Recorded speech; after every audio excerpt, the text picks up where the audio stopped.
संसार में आप विचार करके देखिए, कोई ऐसा सुख नहीं है जिसमें दुख न मिला हो, बल्कि ज्यादा दुख है।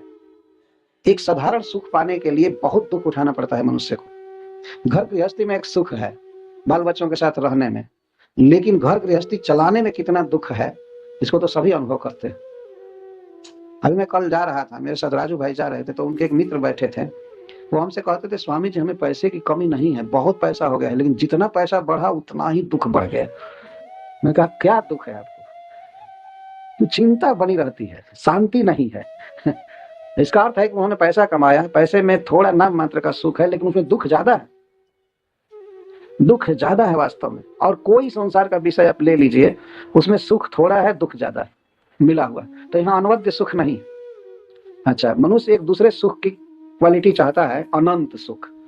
अनंत का अर्थ होता है जिसका अंत न हो, सुख हमेशा बना रहे, उसको अनंत सुख कहते हैं। लेकिन इस संसार में क्या कोई भी सुख 2 मिनट, 4 मिनट, 10 मिनट, आधा घंटा से ज्यादा ठहरता है? अंत में दुख में परिणत हो जाता है। जैसे स्थूल रूप से कहा जा सकता है, स्त्री पुरुष के जो मिलन का सुख है वह बहुत कम देर तक ठहरता है, बाद में दुख में परिणत हो जाता है। ये सबका अनुभव। और इसके साथ ही और भी परिवार बनाइए, सब कीजिए, लास्ट में ऐसा दुख होता है कि आदमी महसूस करता है। हम लोगों से कितने गृहस्थ कहते हैं, स्वामी जी आप लोग सुखी, हमारे पास तो कुछ नहीं, हम कैसे सुखी हो गए? लेकिन वही लोग कहते हैं जिनके पास अरबों डॉलर है, वे लोग कहते हैं कि आप लोग सुखी। उन्होंने रिजल्ट पाया कि सुख जो है अंत में दुख में परिणत हो जाता है।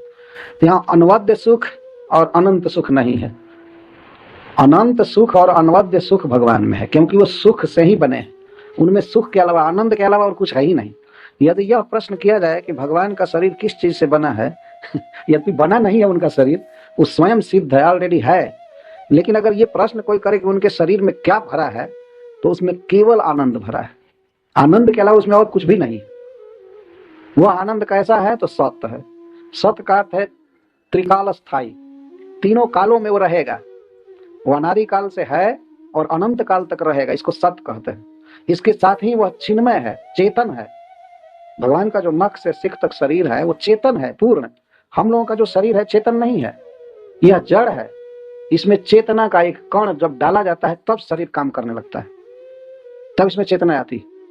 अगर वो चेतना निकल जाए, जिसको जीव कहते हैं, तो शरीर निश्चेष्ट हो जाता है, फिर हिल नहीं सकता। भारी भारी स्पोर्ट में भाग लेने वाले लोगों का यदि आत्मा निकल जाए तो फिर वो हाथ भी नहीं हिला सकते, कुछ भी नहीं कर सकते। एक चित्त कण, और कितना आकार है उसका। उपनिषद कहता है कि एक केस के अग्रभाग को, टिप को यदि 100 टुकड़ा किया जाए और फिर 100वां भाग को फिर लेकर के 100 भाग किया जाए, उतना छोटा है जीव का स्वरूप। वह इस शरीर में चेतना दे रहा है। और भगवान का तो नख से सिख तक केवल चिन्मय तत्व है, इसको सत्य चित्त कहते हैं।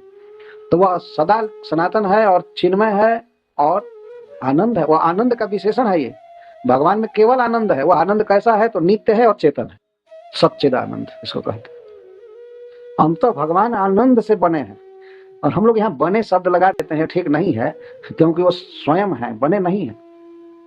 लेकिन उनमें आनंद है, और उनसे संबंधित किसी भी वस्तु में आनंद है, सुख है। उनके नाम में, उनके गुण में, उनके लीला में, धाम में। तो कोई भी जीव यदि भगवान के संपर्क में आता है, इस तरह से नाम जपता है या उनका गुण सुनता है, उनका ध्यान करता है, तो वो आनंदित होने लगता है। तो सुख ये है।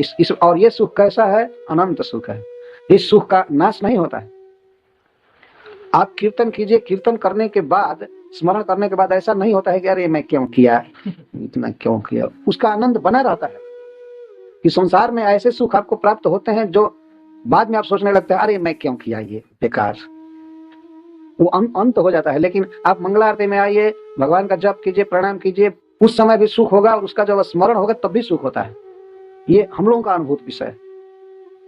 ये कोई मतलब 7वें आसमान की चीज में नहीं बता रहा है, ये हम लोगों के दैनिक जीवन का अनुभव है। कि जब भगवान की भक्ति हम ठीक से करते हैं तो वो सुख बना रहता है, स्मरण में भी सुख बना रहता है, उसका कभी अंत नहीं होता है। सो अनंत सुख कहते हैं। और इस सुख में कोई दुख नहीं मिला है, इसमें दुख नहीं मिला हुआ है। सुसुखम कर्तुम अव्ययम, सुख ही सुख है वास्तव में, केवल सुख है। इसलिए भगवान के संपर्क में आना चाहिए।